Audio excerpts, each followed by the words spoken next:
السلام علیکم ورحمۃ اللہ. اذان دے دیں.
أشهد أن لا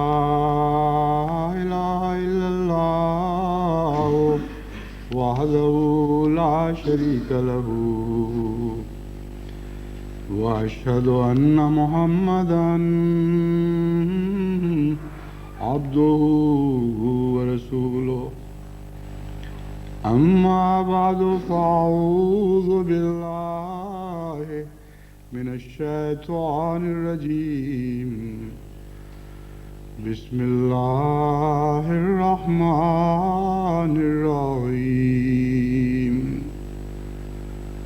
الحمد لله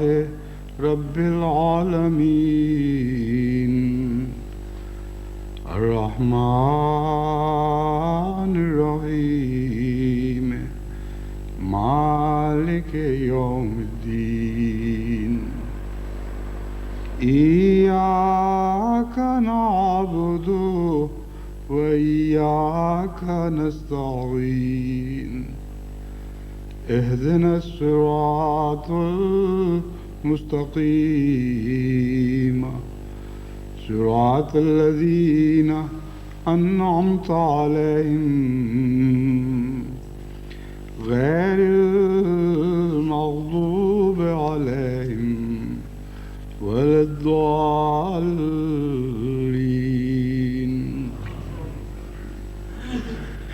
يا أيها الذين آمنوا إن كثيرا من الأحبار والرهبان ليأكلون أموال الناس بالباطل ويصدون عن سبيل الله.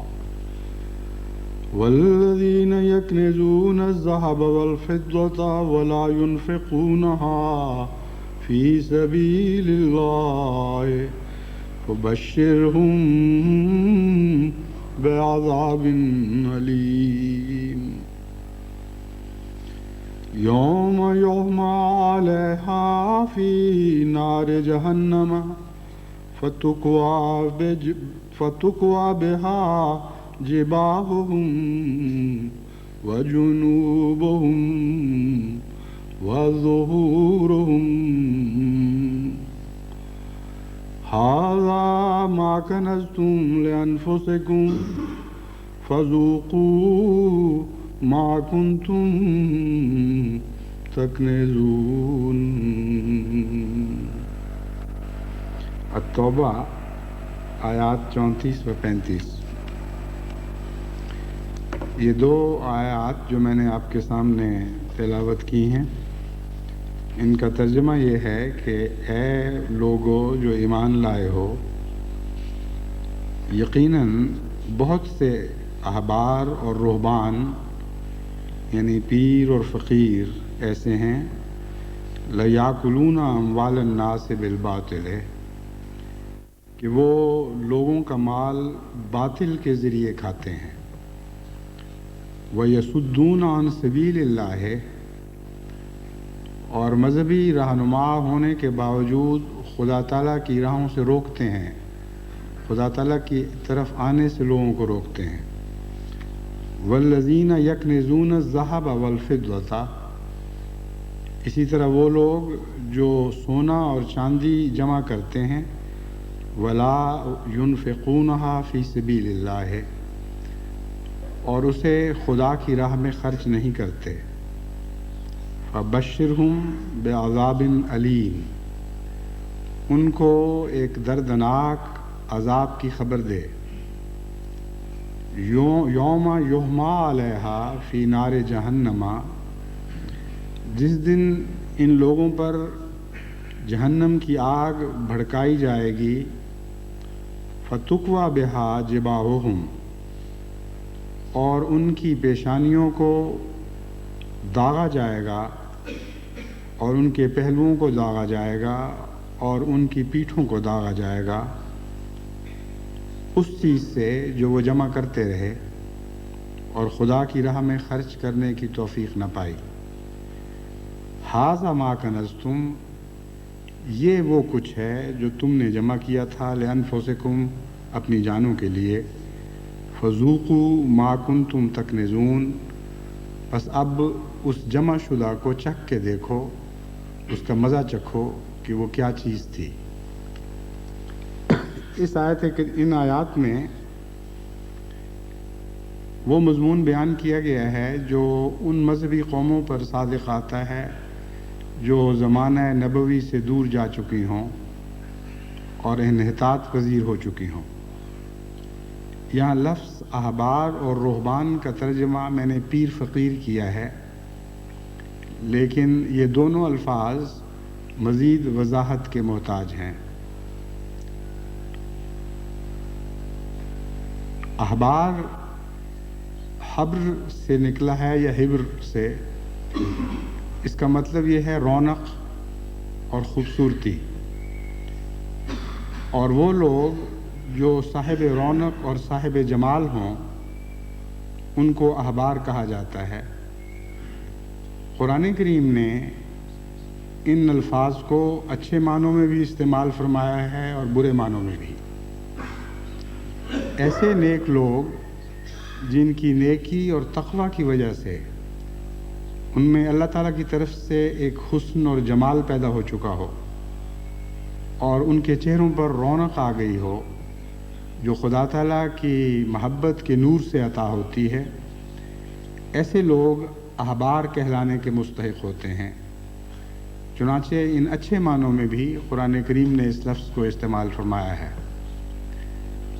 برے معنوں میں یہ لفظ ظاہری حسن و جمال سے تعلق رکھتا ہے، یعنی ایسے لوگ جو لوگوں کو اپنی طرف کھینچنے کے لیے جبہ و دستار پہنتے ہیں اور خوب سج دھج کر باہر نکلتے ہیں، کندھوں پر رومال ڈالتے ہیں، رنگین کپڑے پہنتے ہیں اور غرض صرف یہ ہوتی ہے کہ دیکھنے والے سمجھیں کہ یہ بہت ہی کوئی خدا کے عظیم بندے ہیں جن کی رونق اور جن کا جمال ان کی نیکی کی علامت ہے۔ ایسے لوگ بگڑے ہوئے زمانوں کی پیداوار ہوا کرتے ہیں، اور یہاں اس آیت کریمہ میں اسی زمانے کے احبار کا ذکر ہے جو تقویٰ کے حسن سے تو عاری ہوں، لیکن اپنی ظاہری زیبائش کے ذریعے اپنے آپ کو خوبصورت کر کے دکھاتے ہوں تاکہ لوگ دھوکے میں مبتلا ہوں اور ان کو خدا کے بہت ہی عظیم الشان بندے تصور کرنے لگیں۔ اس کے برعکس دوسرا لفظ جو قرآن کریم نے استعمال فرمایا ہے وہ رہبان ہے۔ یہ بھی مذہبی رہنماؤں کے متعلق استعمال ہوتا ہے، لیکن معنوں میں بالکل دوسرے کنارے پر کھڑا ہے۔ احبار ایسے اشخاص کو کہا جاتا ہے جو بن ٹھن کر اور بہت ہی خوب تیار ہو کر، اس نیت سے تیار ہو کر کہ لوگ ان کی طرف مائل ہوں، دنیا کے سامنے نکلیں۔ اور رہبان ان کو کہتے ہیں جن کے چہرے پر خوف ہو، جو غم زدہ اور فکروں میں مبتلا دکھائی دیں اور خوف زدہ ہوں۔ اس وجہ سے فقیروں کے لیے جو خدا کی راہ کے فقیر بن جاتے ہیں ان کے لیے اچھے معنوں میں رہبان کا لفظ استعمال ہوا ہے، اور قرآن کریم نے اور بھی کئی جگہ اسی مادے کو مختلف رنگ میں استعمال فرمایا، جس کا مطلب یہ ہے کہ خدا کی خاطر خدا کے خوف سے غربت اختیار کرنے والے لوگ، دنیا کو تج دینے والے لوگ، وہ جو اپنے اوپر غربت کا لباس اپنے آپ کو غربت کا لباس پہنا لیں، ایسی غربت جو خوف کے نتیجے میں پیدا ہوتی ہے، اور خدا کے خوف کی خاطر وہ دنیا سے الگ ہو جائیں۔ بس یہ بھی بہت ہی اچھا مضمون ہے، لیکن اگر اس کے برعکس بظاہر فقیر نظر آنے والے لوگ خدا کے خوف کی وجہ سے فقیر نہ بنے ہوں بلکہ لوگوں میں اپنی عزت کروانے کے لیے فقیر بنے ہوں، ان کے انکسار میں بھی ایک تکبر پایا جاتا ہو اور ان کی غربت میں ایک دھوکہ ہو، یعنی غربت اس لیے، گندے کپڑے اس لیے، پراگندہ حال اس لیے کہ لوگ سمجھیں کہ یہ خدا کی خاطر اتنا پہنچا ہوا انسان ہے کہ اس کا حق ہے کہ ہم اس کو تحفے تحائف دیں، اور پھر اس فقیری کے نتیجے میں وہ لوگوں کو دھوکے بھی دیتے ہوں اور باطل کے ذریعے مال کھانے والے لوگ ہوں۔ ایسے فقیر بھی آج دنیا میں عام ہیں اور ایسے احبار بھی آج دنیا میں عام ہیں۔ ان دونوں گروہوں کا ذکر کرنے کے بعد اللہ تعالیٰ فرماتا ہے ان کے علاوہ بھی ایسے لوگ ہیں الذین یکنزون الذھب والفضة، کہ وہ ویسے ہی مالدار ہوتے ہیں اور ہر طرح جس طرح بھی ان کا بس چلے وہ روپیہ اکٹھا کرتے رہتے ہیں، چاندی اور سونے کی مقداریں بڑھاتے ہیں، لیکن خدا کی راہ میں خرچ کرنے کی توفیق نہیں پاتے۔ بس یہ دونوں گروہ ایسے ہیں جو خدا کی راہ میں خرچ کرنے کی بجائے مال و دولت اکٹھی کرنے والے ہیں، اور پہلا گروہ زیادہ بدبخت ہے کیونکہ وہ خدا کے نام پر اور خدا کی محبت کے دکھاوے کے نتیجے میں پیسے اکٹھے کرتا ہے اور پھر خدا کی راہ میں خرچ کرنے کی توفیق نہیں پاتا۔ ایسے لوگ آج کے زمانے میں بہت کثرت سے ملتے ہیں۔ آپ نے بارہا ایسے لوگوں کو دیکھا بھی ہوگا، ان کی تصویریں بھی اخباروں میں چھپتی ہوئی دیکھی ہوں گی، جو آج بعض مذہبی قوموں کے احبار بنے ہوئے ہیں، اور اسی طرح ان فقیروں کے واقعات بھی آپ پڑھتے ہوں گے جو فقیر بن کے دنیا کو لوٹنے کے لیے نکلتے ہیں اور سارا دجل ہی دجل ہوتا ہے۔ اس کے بالکل برعکس ان لوگوں کا حال ہوتا ہے جو زمانہ نبی کے قریب ہوں، خاص سالوں کے لحاظ سے قریب ہوں یا معنوی لحاظ سے قریب ہوں، خواہ اولین میں شمار ہوتے ہوں یا ان آخرین میں جن کے متعلق قرآن کریم نے یہ خوشخبری دی تھی کہ لما یلحقوا بہم، ابھی تک ان اولین سے نہیں ملے لیکن مل جائیں گے۔ پس قرب خواہ زمانی ہو خواہ روحانی اور معنوی، اس زمانے میں اس نظارے کے بالکل برعکس نظارہ دکھائی دیتا ہے جو قرآن کریم نے ان آیات میں کھینچا ہے۔ اس زمانے میں وہ لوگ جو خدا کا صحیح تقوی اختیار کرتے ہیں، ان کے چہروں پر جو نور اور رونق آتی ہے وہ اللہ کے تقوی کی وجہ سے آتی ہے، اور وہ کبھی اس نیت سے بن سج کر نہیں نکلتے کہ لوگوں کو دھوکہ دیں اور اپنی عظمت کے اظہار کے لیے اچھے کپڑے پہنیں۔ ان لوگوں کا اوڑھنا بچھونا پہننا جو کچھ بھی ہے اس کا ریاکاری سے کوئی تعلق نہیں ہوا کرتا، نہ ان کا اچھا حال ریاکاری کے لیے استعمال ہوتا ہے، نہ ان کا برا حال ریاکاری کے لیے استعمال ہوتا ہے، نہ ان کے امیر ریاکار ہوتے ہیں نہ ان کے غریب ریاکار ہوتے ہیں۔ بس مذہبی دنیا میں بھی وہ صاحب حیثیت ہوں تب بھی وہ ریاکاری کی خاطر کوئی بھیس نہیں اوڑھتے، کوئی لباس نہیں اوڑھتے، کوئی دکھاوے نہیں کرتے، اور دھوکہ دینے کی خاطر مصنوعی زینتیں اختیار نہیں کرتے۔ اسی طرح غریب بن کر لوگوں کو اس لیے نہیں دکھاتے کہ لوگ سمجھیں کہ یہ بہت ہی کوئی پہنچا ہوا درویش ہے،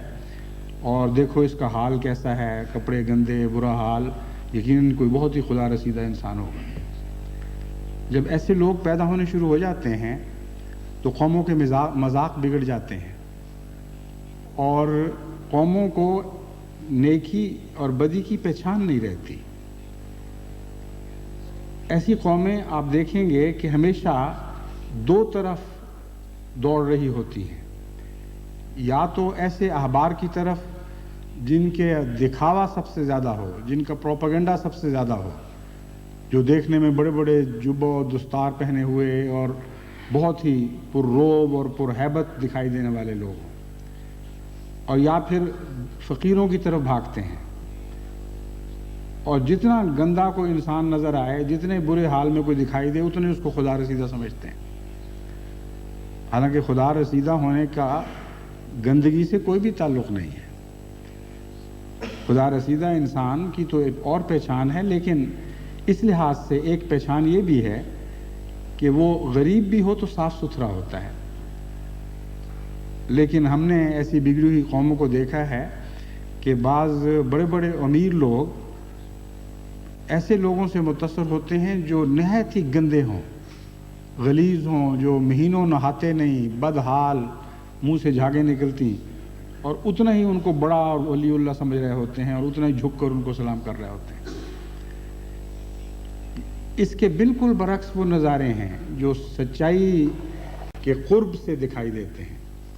جب سچائی قریب ہو اس وقت جو وہ مناظر پیدا کرتی ہے، وہ مناظر اس منظر سے بالکل مختلف ہوتے ہیں۔ حضرت اقدس محمد مصطفیٰ صلی اللہ علیہ وآلہ وسلم کے زمانے میں ان کے احبار بھی اور رہبان بھی، وہ صحابہ کرام جو بہت ہی صاحب حیثیت تھے وہ بھی، اور وہ اصحاب الصفہ جو ایسے غریب تھے کہ ان کے پاس کچھ بھی نہیں تھا، اور وہ مسجد کے تھڑوں پر بیٹھ کے اپنے گزارے کیا کرتے تھے۔ ان کا خدا کی راہ میں خرچ کرنے میں ایک ہی حال تھا۔ ان کے امیر اور غریب میں اس لحاظ سے کوئی فرق نہیں دکھائی دیتا تھا۔ ان کے صاحب وجاہت بزرگوں میں اور مسکین طبع بزرگوں میں بھی اس لحاظ سے کوئی فرق دکھائی نہیں دیتا تھا۔ جو کچھ خدا ان کو عطا کرتا تھا اس سے وہ خدا کی راہ میں خرچ کرتے تھے۔ یہاں جو دوسرا منظر کھینچا گیا ہے غیر دینی صاحب حیثیت لوگوں کا، اس میں غرباء کا ذکر نہیں ہے۔ اس میں ایک حکمت ہے۔ غرباء اگر خدا کی راہ میں کچھ پیش نہ کر سکیں تو ان پر حرف نہیں ہے، وہ خدا کے نزدیک ملزم نہیں ہے۔ اس لیے آخری زمانے کے غرباء اگر خرچ نہ کرتے ہوں تو صاحب زیر الزام نہیں آتے۔ اس لیے قرآن کریم نے وہاں غربا کا ذکر چھوڑ دیا ہے اور صرف امیروں کا ذکر فرمایا ہے، لیکن پہلے زمانے کے امیروں کا جہاں بھی ذکر فرمایا وہاں ان کے غریبوں کا بھی ذکر فرمایا۔ چنانچہ قرآن کریم میں حضرت اقدس محمد مصطفیٰ صلی اللہ علیہ وآلہ وسلم کے غلاموں کے ذکر میں آپ کو کبھی صرف امیروں کا ذکر نہیں ملے گا، ہمیشہ ساتھ غریبوں کا بھی ذکر ملے گا۔ ان کے امیر بھی خدا کی راہ میں خرچ کر رہے ہوتے ہیں اور ان کے غریب بھی خدا کی راہ میں خرچ کر رہے ہوتے ہیں۔ اور ایسے مقابلے میں بسا اوقات ایسا بھی ہوتا ہے کہ غریب امیروں پر بازی لے جاتے ہیں، کیونکہ نسبت کے لحاظ سے وہ زیادہ خرچ کرتے ہیں۔ چنانچہ اس فرق کو ظاہر کرنے کے لیے اور مومن کو اس روح کی طرف متوجہ کرنے کی خاطر اللہ تعالیٰ فرماتا ہے یسألونک ماذا ينفقون قل العفو۔ اے محمد صلی اللہ علیہ وسلم، تجھ سے لوگ پوچھتے ہیں کہ وہ کیا خرچ کریں تیری راہ میں، ان کو جو جواب دے کہ عفو۔ اس لفظ عفو نے بہت ہی عظیم الشان رہنمائی فرما دی ہے، یعنی یہ رہنمائی کہ جو امیر ہیں ان کے پاس اپنی ضرورتوں سے زیادہ جو بچ رہتا ہے اس میں سے خرچ کریں، اور وہ غریب جن کے پاس عفو نہیں ہے وہ خدا کے نزدیک زیر الزام نہیں آئیں گے اگر ان کے وہ کچھ پیش نہ کر سکیں۔ لیکن اس کے باوجود یہ بھی فرمایا کہ سرا اور ضرا میں، تنگی اور ترشی میں، تنگ حالوں میں، ایسے وقتوں میں بھی جب کہ وہ بھوکے ہوں اور بھوک کا خوف ان پر غالب آ چکا ہو، ایسے وقت میں بھی نبوت کے زمانے کے غربا خرچ کر رہے ہوتے ہیں اور اپنے اہل و عیال کے اوپر تنگی ڈال کے بھی، اپنے پیٹ کاٹ کے بھی وہ خدا کی راہ میں خرچ کرتے ہیں۔ بس اس پہلو سے غربا کو ان عمراء پر ایک فضیلت عطا ہو جاتی ہے۔ عمراء عفو میں سے خرچ کرتے ہیں اور غربا عفو نہ ہونے کے باوجود خرچ کر رہے ہوتے ہیں۔ یہ مضمون آج جماعت احمدیہ پر 100% اطلاق پا رہا ہے اور تمام دنیا کی جماعتوں پر آپ نظر ڈال کر دیکھیں تو آپ حیران ہوں گے کہ کس طرح جماعت احمدیہ کے غربا قربانی میں کسی پہلو سے بھی عمراء سے پیچھے نہیں ہے، بلکہ اگر کوئی فضیلت ہے تو اکثر صورتوں میں غربا کو ہے۔ ہر صورت میں نہیں کہا جا سکتا، کیونکہ میں جانتا ہوں بعض عمراء بھی ایسے ہیں جو اللہ تعالیٰ کے فضل سے اس طرح خدا کی راہ میں خرچ کرتے ہیں جیسے وہ اپنے مال کو ہلاک کرنا چاہتے ہیں، اپنی تجارتوں میں سے اتنا روپیہ نکالتے ہیں کہ کوئی دنیا دار تاجر اس کے تصور سے بھی کانپ اٹھے۔ اس لیے ہرگز یہ نہیں کہا جا سکتا کہ آج جماعت احمدیہ کے سب عمراء پر سب غربا سبقت لے گئے یا اکثر غربا سبقت لے گئے۔ خدا تعالیٰ نے بڑے بڑے صاحب توفیق عمراء بھی عطا کیے ہیں جماعت کو، اور وہ قربانیوں میں کسی طرح غربا سے پیچھے نہیں۔ دوسرے یہ کہ ایک اور نفسیاتی پہلو ہے جس کو ہمیشہ ہمیں مد نظر رکھنا چاہیے۔ غریب کے لیے قربانی نسبتاً ایک پہلو سے نسبتاً مشکل ہے اور ایک پہلو سے نسبتاً آسان ہے، کیونکہ روپیہ جب تھوڑا ہو تو صرف نسبت کے لحاظ سے وہ نہیں دیکھا جاتا، بلکہ اس کی تھوڑی کمیت اس کی حیثیت کو اس روپے والے کی نظر میں گرا دیتی ہے، اور روپیہ جب زیادہ ہو تو تناسب سے نہیں دکھائی دیا کرتا، بلکہ اس کا زیادہ ہونا اپنی ذات میں اس روپے والے کے دل میں اس کی بہت زیادہ اہمیت پیدا کر دیتی۔ اس لیے عمراء جب بڑی رقمیں خرچ کرتے ہیں تو ہرگز بعید نہیں کہ ان کو غرباء کی نسبت زیادہ تکلیف ہو رہی ہوتی ہو، کیونکہ غرباء کے دل سے اس روپے کی اہمیت ہی نہیں، یعنی اس روپے کی محبت ختم ہو چکی ہوتی ہے جو بہت قلیل ہو۔ ان کو بھی معلوم ہوتا ہے کہ قلیل ہے، پس جب وہ دیتے ہیں تو ساتھ شرم محسوس کرتے ہیں کہ ہم کیا دے رہے ہیں۔ لیکن عمراء کے دل میں روپے کے بڑھنے کے ساتھ اس کی محبت بڑھتی جاتی ہے، اور یہ ایک طبی قانون ہے جو تمام دنیا کے انسانوں پر برابر اطلاق پاتا ہے۔ حضرت صلی اللہ علیہ وآلہ وسلم نے اس مضمون کو اس طرح بیان فرمایا کہ ابن آدم کی حرص کو دیکھو کہ جتنا اس کا مال بڑھتا ہے اتنی ہی اس کی حرص بڑھتی چلی جاتی ہے۔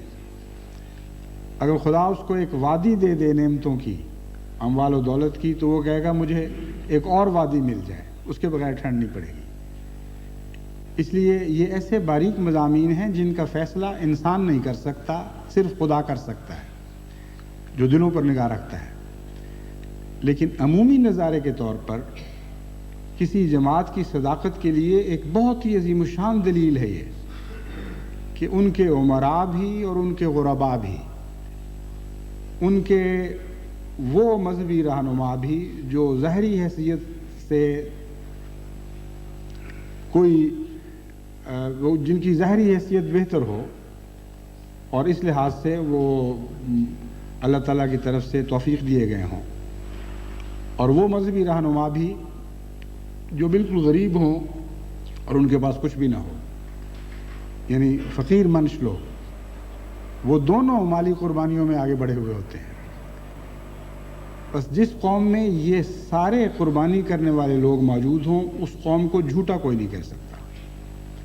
یہ حیرت انگیز سچائی کی دلیل ہے، اور ایسی دلیل ہے جس کو جھوٹا بنا نہیں سکتا۔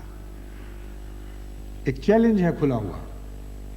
کون ہے، صلاح عام ہے سب کے لیے، کون ہے جو اس رستے میں آ کر اس مقابلے کے لیے نکلے؟ توفیق ہی نہیں مل سکتی کسی جھوٹے کو، یا یوں کہنا چاہیے کہ کسی جھوٹی قوم کو یہ توفیق ہی نہیں مل سکتی کہ یہ منظر پیش کر کے دکھائے۔ ان کے ہاں جو منظر دکھائی دیتا ہے اس کا بیان اسی آیت میں ہے کہ یا ایھا الذین آمنوا ان کثیرا من الاحبار والرہبان لیاکلون اموال الناس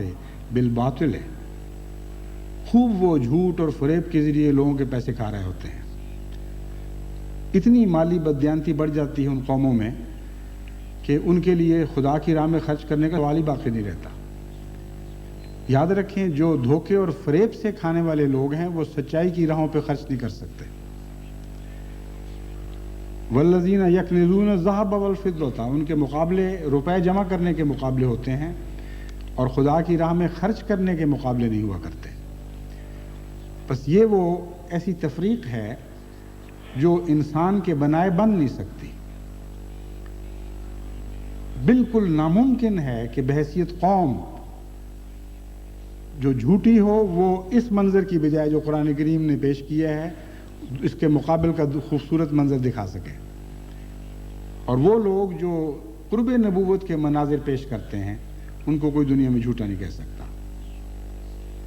آج اللہ تعالیٰ کے فضل سے جماعت احمدیہ تمام دنیا میں یکا و تنہا جماعت ہے جس کی کوئی نظیر نہیں ہے، کوئی اور مثال نہیں ہے کہ اس پہلو سے بحیثیت جماعت ایک عظیم الشان مالی قربانی کا نمونہ پیش کر رہی ہو۔ بعض دفعہ جماعت میں مالی قربانی کے لیے غیر معمولی جوش پیدا ہوتا ہے، بعض دفعہ کبھی کبھی کسی جگہ کچھ غفلت بھی پیدا ہو جاتی ہے، لیکن ایمان کی کمزوری کی وجہ سے نہیں، بلکہ یہ ایک طبی چیز ہے۔ حضرت صلی اللہ علیہ وآلہ وسلم کے زمانے میں بھی جب دینی ضروریات غیر معمولی طور پر بڑھتی تھیں تو حضرت صلی اللہ علیہ وآلہ وسلم غیر معمولی رنگ میں تحریک اور تحریض فرمایا کرتے تھے، اور اس کے نتیجے میں جو دلوں میں ایمان کی دولت موجود تھی وہ ظاہری دولت کو خدا کی راہ میں خرچ کرنے پر مجبور کر دیا کرتی تھی۔ یہی کیفیت حضرت مسیح موعود علیہ الصلوۃ والسلام کے زمانے میں تھی، یہی کیفیت بعد میں تمام خلفاء کے زمانے میں پائی گئی، لیکن خواہ وقتی طور پر کچھ کمزوری بھی دکھائی گئی ہو، یہ میرا تجربہ ہے اور جماعت کی تاریخ اس پر گواہ ہے کہ جب بھی جماعت کو ہلایا گیا ہے اور بیدار کیا گیا ہے تو جس طرح بعض دفعہ پکے ہوئے پھلوں سے لدے ہوئے درخت کو ہلانے سے کثرت سے پھل گرنے شروع ہو جاتے ہیں، اسی طرح جماعت احمدیہ مالی قربانی میں ایسا ہی نمونہ پیش کرتی ہے، بلکہ اس سے بڑھ کر خوبصورت نمونے دکھاتی ہے۔ بچپن میں جب ہم باغوں میں پھرا کرتے تھے یا جنگلوں میں جاتے تھے، بیریوں کے نیچے کھڑے ہو کر اچھے اچھے بیروں کو دیکھتے تھے، تو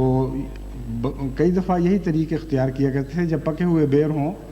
تو روڑے مارنے کی بجائے 2-3 لڑکے مل کر درخت کو ہلاتے تھے، اور اگر وہ ہل جائے تھوڑا سا، اس میں وہ پیدا ہو جائے ایک قسم کا چھوٹا سا زلزلہ سا آ جائے، تو اس سے بکثرت بیر گرتے تھے، اتنے کہ پھر سنبھالے نہیں جاتے تھے۔ تو وہ جماعت جس کو خدا تعالیٰ کے فضل سے ایمان کی دولت نصیب ہو، ان کی ایمان کی دولت ہی دراصل ان کی دنیاوی دولت کو خدا کی راہ میں نچھاور کرنے کی وجہ بنتی ہے۔ جتنا کوئی مالدار ہو دل کے لحاظ سے اور روحانیت کے لحاظ سے، اتنا ہی وہ غیر معمولی خدا کی راہوں میں قربانیاں دکھاتا ہے۔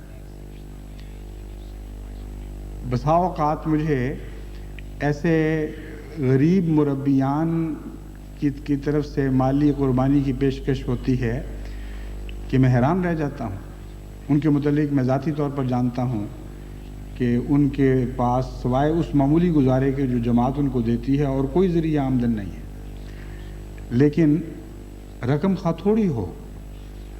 اس کو وہ بڑی مشکل سے اور بڑی قربانی کر کے جماعت کے لیے بچاتے اور پیش کرتے ہیں، اور ان کے خطوں سے معلوم ہو رہا ہوتا ہے کہ اللہ تعالیٰ کے فضل سے وہ قربانی پیش کرتے وقت ان کو عظیم روحانی سرور مل رہا ہوتا ہے۔ بس یہ وہ رہبان ہیں جو سچائی کے رہبان ہیں، جو روشن دنوں کے رہبان ہیں۔ ان کی غربت واقعتاً خدا کی خاطر ہوتی ہے، اور اس غربت میں بھی وہ خدا کی خاطر قربانیاں کرنے والے ہوتے ہیں۔ اس مضمون کو میں نے آج آپ کے سامنے اس لیے چھیڑا کہ کچھ عرصہ پہلے ہمارے وہ وکیل المال ایڈیشنل، یعنی جن کو میں نے انگلستان میں رضاکارانہ طور پر وکیل المال مقرر کیا ہوا ہے، محمد شریف اشرف صاحب، وہ میرے پاس آئے کہ آپ افریقہ کے لیے فلاں جگہ کے لیے فلاں جگہ کے لیے جو مطالبہ منظور کرتے چلے جا رہے ہیں، اتنا خرچ کر رہے ہیں، آپ کو پتہ نہیں کہ اس وقت مالی تنگی ہو گئی ہے۔ ایک سال جو گزشتہ ایک سال ہے، ان کی مراد یہ تھی کہ یہ 7 سالہ تشکر کا سال، اس سال میں انہوں نے مجھے بتایا کہ اتنا خرچ ہوا ہے کہ مجھے ڈر ہے کہ کہیں یہ نہ ہو کہ آپ مزدوریاں دے رہے ہیں اور خرچ کرنے کے لیے پیسہ نہ رہے، اس لیے تھوڑا سا حساب بھی کبھی دیکھ لیا کریں۔ ان کو میں نے کہا کہ مجھے اس حساب کے دیکھنے کی اس وجہ سے ضرورت نہیں ہے کہ مجھے خوف ہو کہ پیسہ نہیں رہے گا۔ مجھے یقین ہے اور میرا گزشتہ تجربہ بتاتا ہے کہ کبھی ہو ہی نہیں سکتا کہ ضرورت ہو اور اللہ تعالیٰ نے مہیا نہ فرما دی ہو، لیکن حساب دیکھنا میرے فرائض میں سے ہے، وہ میں دیکھوں گا ضرور، لیکن اس خوف کی وجہ سے نہیں میں دیکھوں گا۔ چنانچہ ان کا چہرہ تمتما اٹھا خوشی سے، انہوں نے کہا مجھے کوئی فکر نہیں رہی۔ اور اس کے چند دن بعد ہی ایک صاحب کو اللہ تعالیٰ نے، ایک احمدی تاجر کو خدا تعالیٰ نے غیر معمولی منافع عطا فرمایا، تو اس نے تقریباً 50,000 پاؤنڈ کا ہدیہ خدا کے لیے بھجوایا، اور انہوں نے کہا کہ اس سے اب آج کل ضرورتیں بڑھ رہی ہیں، جہاں چاہیں خرچ کریں۔ تو اللہ تعالیٰ بھی پھر ایسی جماعت سے ایسے ہی سلوک فرماتا ہے۔ اس کی جماعتی، خدا تعالیٰ ایسی جماعت کی جماعتی ضروریات کو کبھی بھی افلاس کا منہ نہیں دکھاتا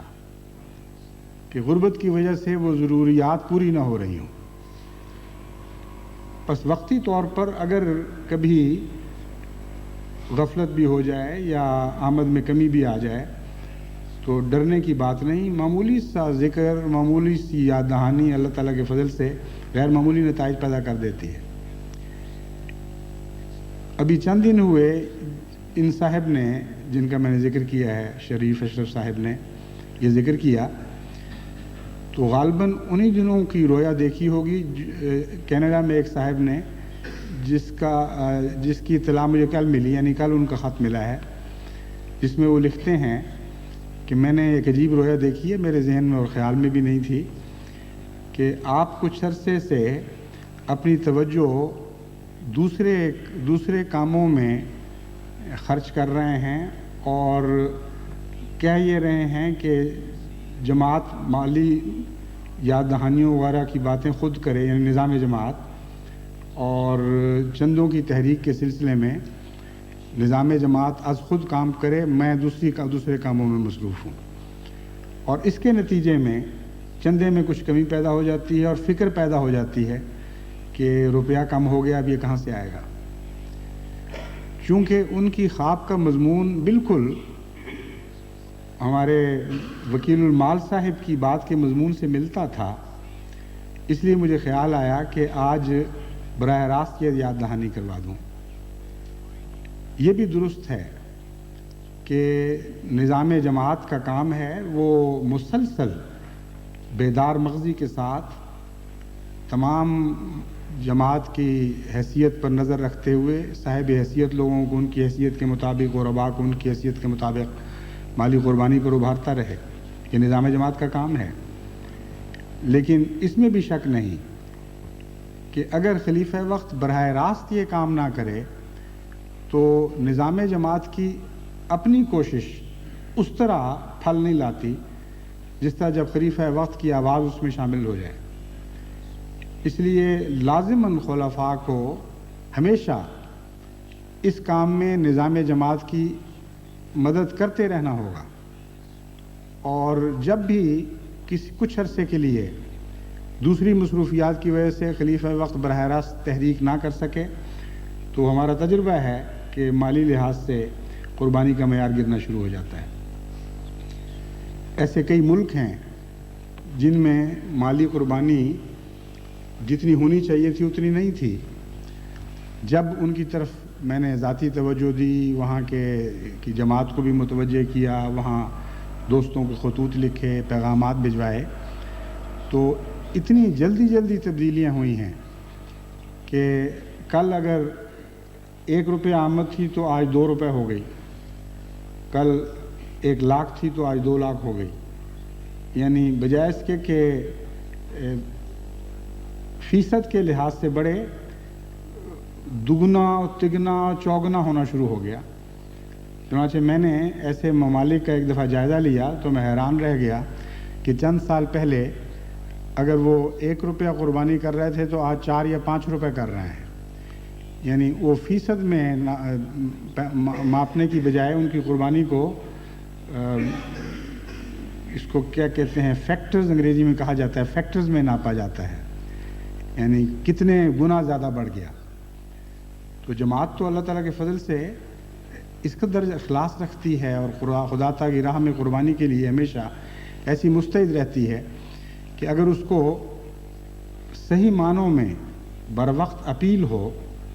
تو کبھی بھی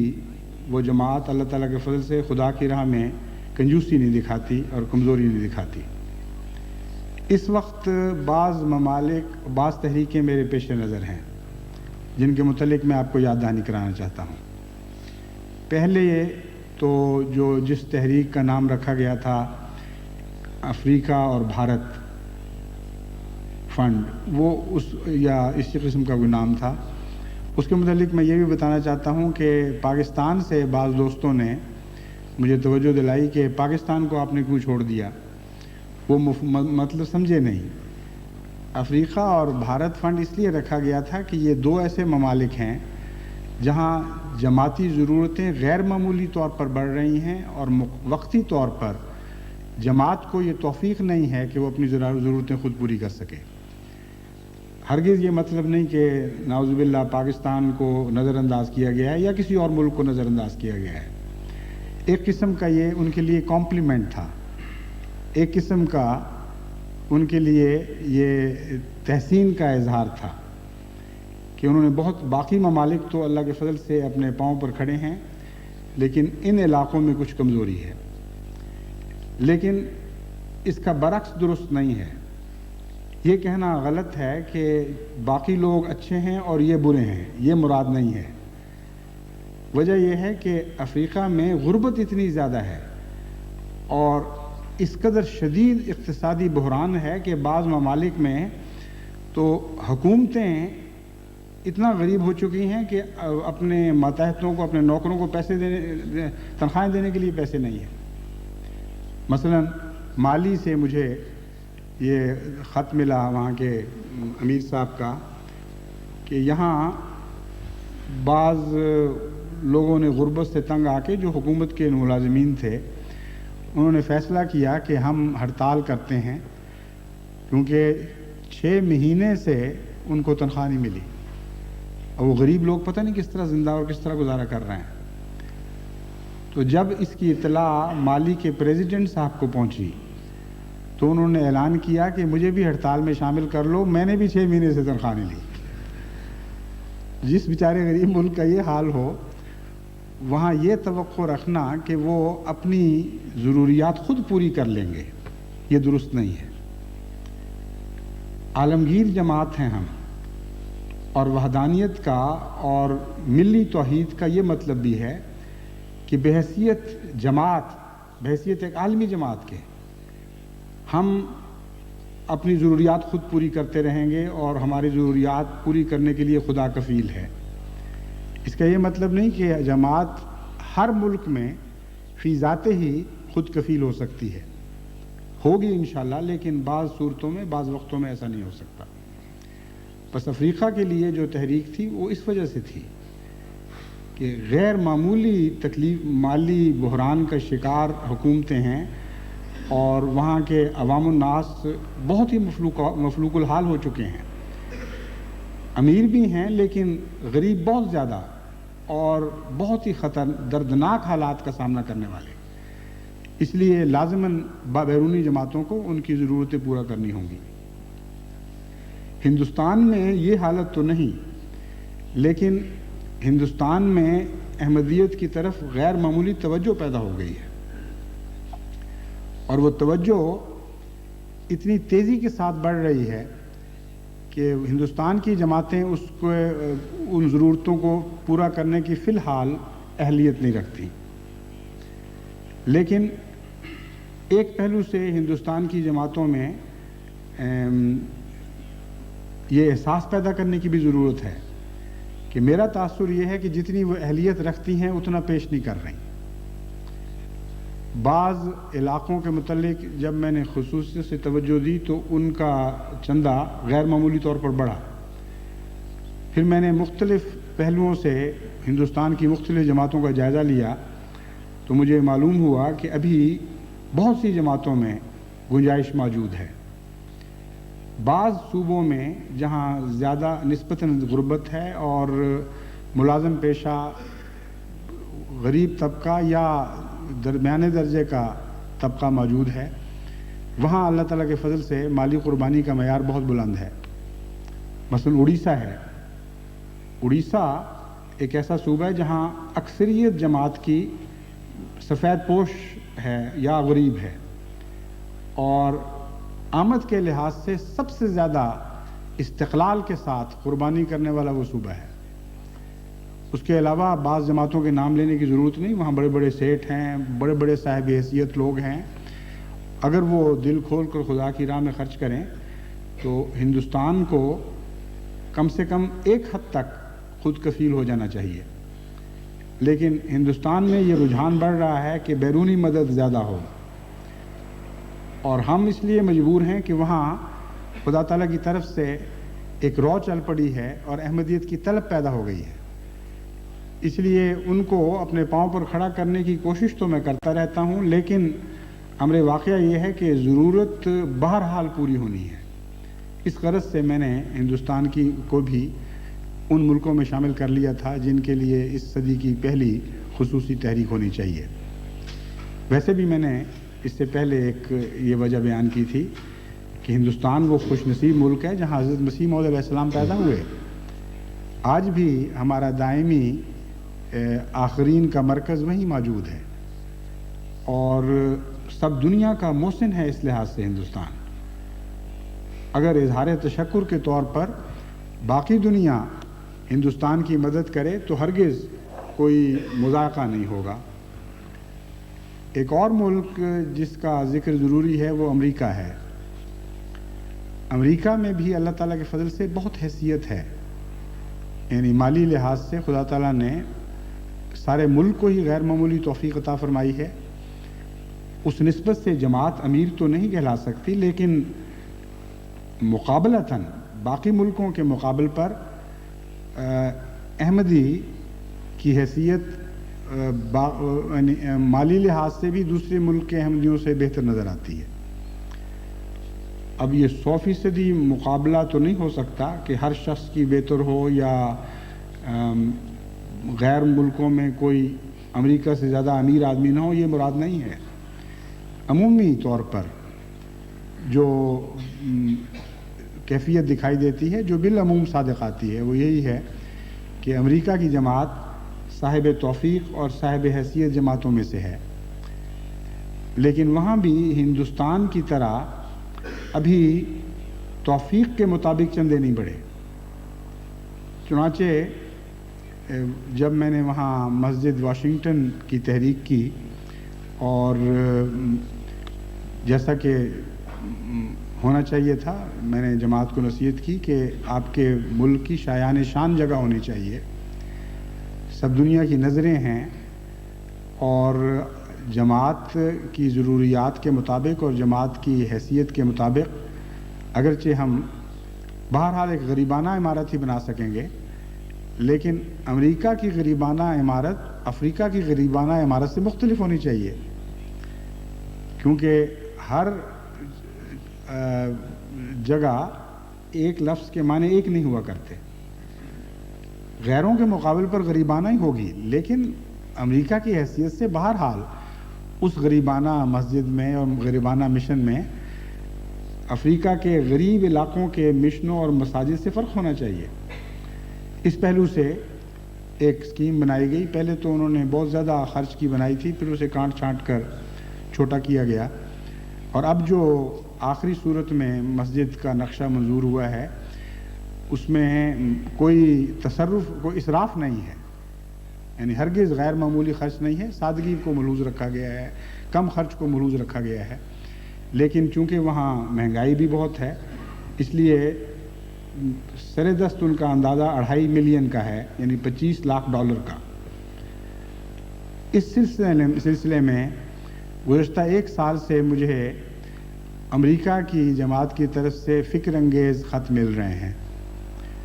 اور امیر جماعت امریکہ اس بارے میں فکر مند ہیں کہ یہ روپیہ کیسے پورا ہوگا۔ جو عام تحریکات انہوں نے کی ہیں اس کے نتیجے میں جو وعدے موصول ہوئے ہیں اس سے معلوم ہوتا ہے کہ ابھی اس مد میں بہت ضرورت ہے، اس لیے وہ نئی نئی ترکیبیں بھی سوچ رہے ہیں، اور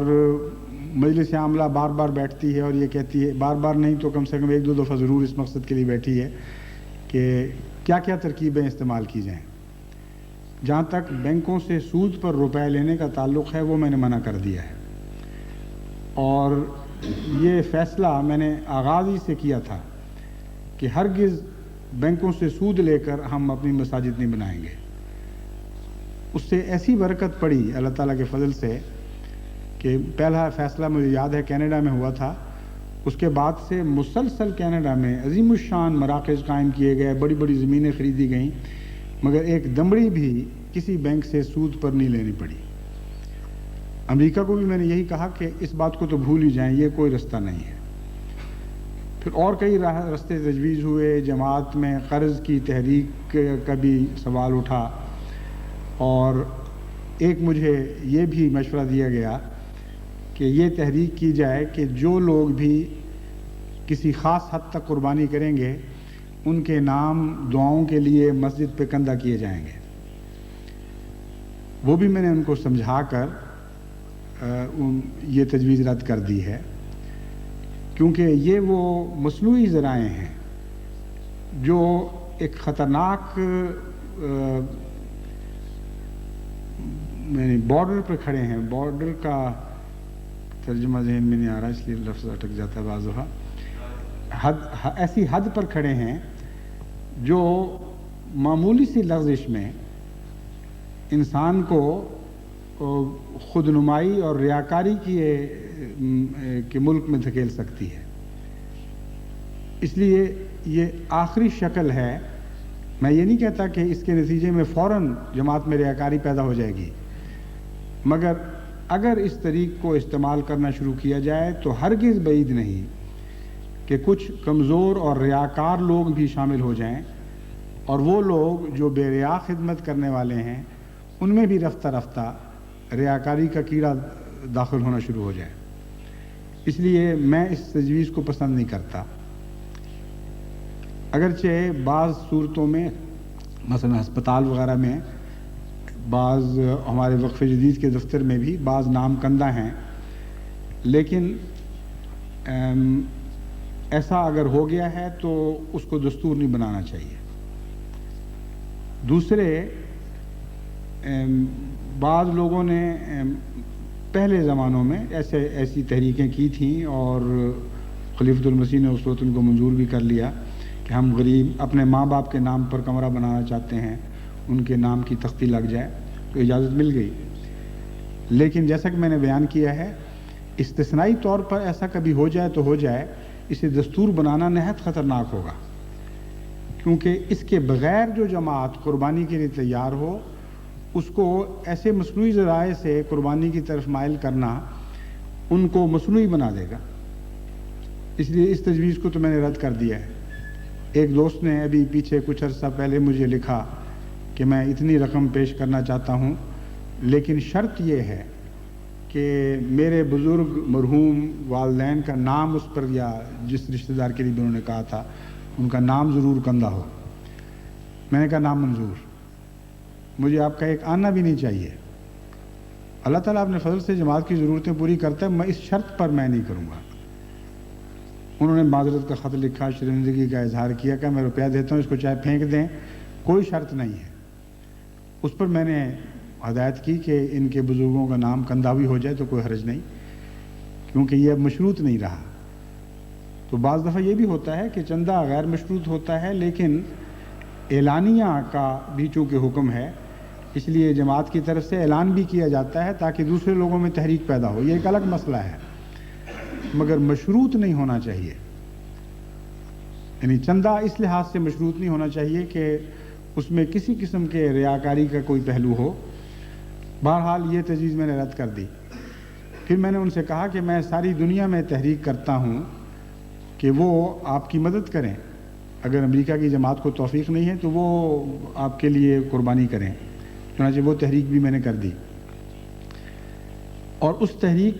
کرتے وقت میرے پیش نظر یہ بات تھی کہ آج امریکہ دنیاوی لحاظ سے اتنا دولت مند ملک ہے، اور اس طرح وہ خیرات کے بہانے لیکن اپنے ذاتی مقاصد کے لیے ساری دنیا کو ایڈ دے رہا ہے کہ ایک اچھا لطیفہ ہوگا کہ جماعت احمدیہ امریکہ کو ایڈ دے رہی ہو اور جماعت احمدیہ کے غریب ممالک بھی کچھ روپیہ امریکہ بھجوا رہے ہوں. تو ہم وہ صاحب خیرات لوگ ہیں جہاں غریبوں کی طرف سے بھی، غریب ممالک کی طرف سے بھی امیر ممالک کے لیے مدد جاتی ہے. تو اس لطیف خیال کے آنے سے میں نے وہ تحریک کر دی تھی، مگر چونکہ اس کو یاد نہیں کرایا گیا اور ایک دفعہ کہنے کے بعد کوئی ایسا نظام نہیں تھا جو جماعت کو بار بار یاد دہانی کرائے، اس لیے اس سلسلے میں کمزوری پیدا ہوئی ہے اور غیر ممالک سے بہت تھوڑی مالی قربانی کی اطلاع ملی ہے. ہو سکتا ہے ان کا یہی خیال ہو کہ امریکہ کو کیا ضرورت ہے، لیکن جب میں نے وضاحت کر دی ہے کہ کیوں ضرورت ہے تو اس لحاظ سے میں سمجھتا ہوں کہ سب دنیا کی جماعت کو امریکہ کی کم سے کم اس معاملے میں ضرور مدد کرنی چاہیے. دوسرے، مجھے ابھی بھی یقین ہے کہ امریکہ کی جماعت میں توفیق ہے. وہاں خدا تعالیٰ کے فضل سے میرے علم کے مطابق کم سے کم 100 احمدی ایسا ہے جو اتنا صاحب حیثیت ہے کہ اگر وہ چاہے تو مل کر اس ساری ذمہ داری کو ادا کر سکتا ہے، کوئی اس میں شک کی بات نہیں. لیکن چونکہ ایک مادہ پرست ملک ہے، وہاں دولت بھی ہے اور دولت کی محبت بھی ہے اور معیار بدل گئے ہیں. اس لیے وہاں جماعت کے اندر قربانی کا معیار بڑھانے کے لیے بار بار نصیحت کی ضرورت ہے. امیر صاحب جماعت ہوں یا اس معاملے میں جو سیکرٹری چندے کی تحریک کے لیے مقرر ہوئے ہیں وہ ہوں، ان کو اس بات کو پیش نظر رکھنا چاہیے کہ جماعت کی تربیت کریں. حضرت اقدس مسیح موعود علیہ الصلوۃ والسلام کے اقتباسات ان کے سامنے بار بار لائیں جو قرآن اور حدیث سے مزین ہیں، اور ان کی ایسی پاکیزہ تفسیر ان میں موجود ہے کہ ان حوالوں سے جب ہم اس تفسیر کو پڑھتے ہیں تو دل بے اختیار خدا کی راہ میں سب کچھ قربان کرنے کے لیے اچھلنے لگتا ہے. اس ذریعے کو اختیار کریں، دوسرے نصیحت کے ذریعے کو اختیار کریں، ان کو بار بار انگیخت کریں کہ دیکھو تم صاحب حیثیت جماعت ہو، تمہیں اپنے پاؤں پر کھڑا ہونا چاہیے، اور یہ مصنوعی ذریعے چھوڑو کہ قرضے دو، یہ کرو وہ کرو، کسی اور سے مانگو، کمپنیوں سے ٹھیکے کرو کہ 10 سال میں ہم تمہیں ادا کریں گے، تم ایک دفعہ بنا دو. یہ ساری باتیں ایسی ہیں جو امریکہ کی جماعت کی حیثیت کے شایع نشان نہیں.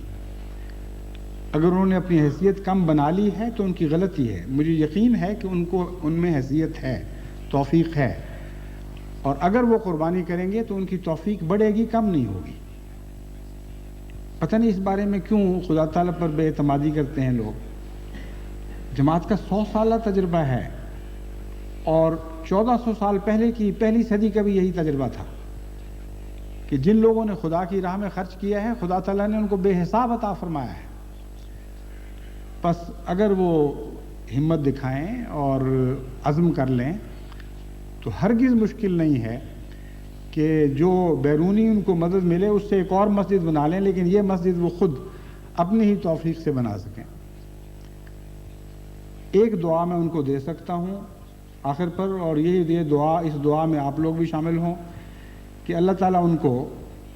جرمنی کے مزدور نوجوانوں کے دل عطا کر دے. ایسی عظیم الشان قربانی کرنے والی جماعت ہے کہ دل اشش کر اٹھتا ہے دیکھ کے. وہاں میں نے 100 مساجد کی تحریک کی تھی، اور میں جانتا ہوں کہ جرمنی کے اکثر نوجوان غریب ہیں، ان میں سے بہت سے ایسے ہیں جو سوشال کہلاتی ہے اس پر پل رہے ہیں، لیکن اس حیرت انگیز جذبے کے ساتھ انہوں نے لبیک کہا ہے کہ دل اشش کر اٹھتا. بعض دفعہ خط پڑھتے ہوئے میری آنکھوں سے آنسو جاری ہو جاتے، خدا تعالیٰ کی حمد کے آنسو کہ اس نے کیسی عظیم الشان جماعت عطا کی ہے. غریب لوگ ایسے بھی ہیں جو فاقہ کش ہیں، جو ایک کمرے میں 10 کا خاندان لیے بیٹھے ہیں، لیکن جب سے 100 مساجد کی تحریک کی ہے ان کو لگن لگ گئی ہے کہ کس طرح ہم خدا کی راہ میں چندہ دیں تاکہ ہماری جماعت اس تحریک کو پورا کرنے میں سرخرو ہو سکے، اور ہم خلیفہ وقت کا دل خوش کر سکیں کہ دیکھیں آپ نے 100 مساجد کا کہا تھا، ہم نے 100 مساجد بنا دی ہیں. اور بہت ہی منظم منصوبے کے ساتھ بڑے عمدہ طریق پر وہاں یہ پروگرام بنایا جا رہا ہے کہ آئندہ 10 سال کے اندر خدا تعالیٰ توفیق دے تو وہاں 100 مساجد ہو جائیں، اور یہ یورپ کا پہلا ملک ہوگا جہاں خدا تعالیٰ کے فضل سے جماعت احمدیہ کو 100 مساجد بنانے کی توفیق ملے گی. بس امریکہ کو اس سے سبق لینا چاہیے، اور جیسا کہ میں نے دعا دی ہے کہ اگر اس صاحب حیثیت جماعت کو جرمنی کے غریب نوجوانوں کا دل مل جائے تو بہت بڑی دولت ہے، اور اس دولت کے ساتھ پھر وہ خدا تعالیٰ کے فضل سے اپنی ساری مالی مشکلات کو پر قابو پا سکتے ہیں. حضرت صلی اللہ علیہ وسلم نے خوب فرمایا کہ غنی وہ نہیں ہے جس کے پاس مال و دولت زیادہ ہو، غنی وہ ہے جس کا دل امیر ہو. اللہ تعالیٰ ساری جماعت کو ظاہری غنا بھی عطا کرے اور باطنی غنا بھی عطا فرمائے.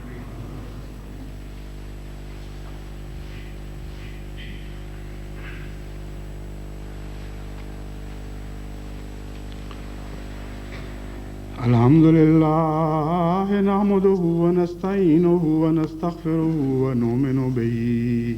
ونتوکل علیہ ونعوذ باللہ من شرور انفسنا ومن سیئات اعمالنا من يهده الله فلا مضل له ومن يضلله فلا هادي له ونشهد أن لا إله إلا الله وحده لا شريك له ونشهد أن محمدا عبده ورسوله عباد الله رحمكم الله إن الله يأمر بالعدل والإحسان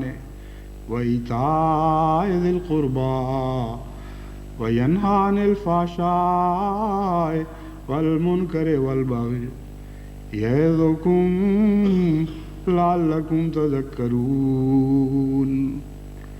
اذكروا الله يذكركم وادعوه يستجب لكم ولذكر الله أكبر